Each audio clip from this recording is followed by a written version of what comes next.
Hello, this is the overhead door opener video. The first little Inspector Theater.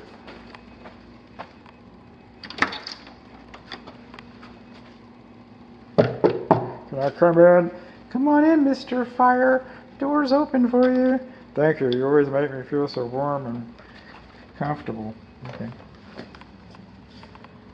No, you're supposed to have a spring on it. Self-closing spring.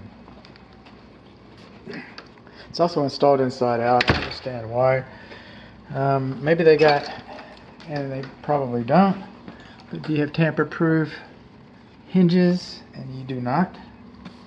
And the width of the door has been reduced so that they could put these panels in here. So you lost our fire rating. There's an air gap at the bottom of that. But that's not why we're here. We're here for the overhead doors. Yay, overhead doors. All right. Home faces south, so this is the west door, the smaller door. Larger door is the east door. We're not going to inspect the west door today because it's all bent. Top panel's all bent, and so and an emergency release handle is missing. So if I do have an emergency and it could have, no, we're not going to do that. All right, so this guy just does not work.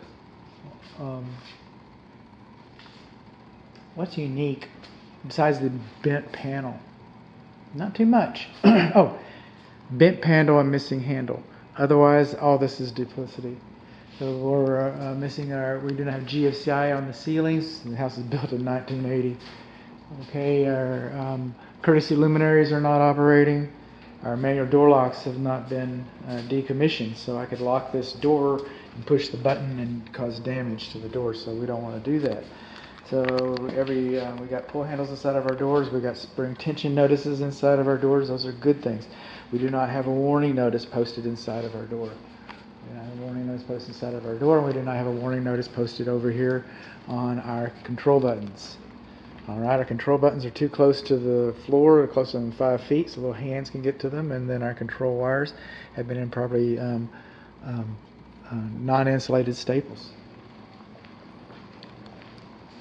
Then we come over here. I'm so happy about having a handle, and then of course I'm happy about having this handle too. So I just did the emergency release, and I come down here to my handle, and I pull the door up a little bit. You see that? That tells me that the spring tension is okay on this door. We do not know how the spring tension is acting on that door. Maybe the door bent because it was locked. Maybe that door bent because the spring was wrong. I don't know, but we can tell with this one. Okay, so now it's balanced. So we're going to try and get it back into. By the way, I found this open when I got here. I found this door unlocked when I got here before I ever showed up. Okay, there it goes. Now, one thing I do not do. All right. Listen to that baby. Woo. Kind of loud. So one thing I don't do is I do not do a block test. Okay, it says on my inspection agreement that my dear client signed this morning. It says it on my inspection agreement. It's posted on my website. It's been posted there forever. I made a business decision to do no harm. Okay, I've got instructions baked inside of your report, links that can show you how to do a block test. Maybe the listing agent can show the block test, or the seller can show you the block test, but I'm not going to do a block test. What I am going to do is I'm going to cross the beam. These beams are too high. They're not supposed to be farther from the garage floor than 6 inches. Look at that. See how high that is? Okay. So what I'm going to do is I'm going to take my big old flat zombie hoof.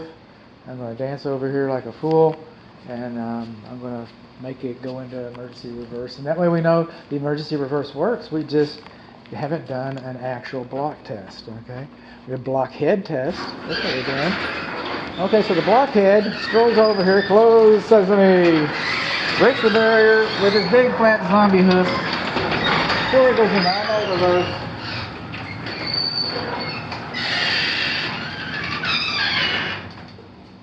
The sound of angels.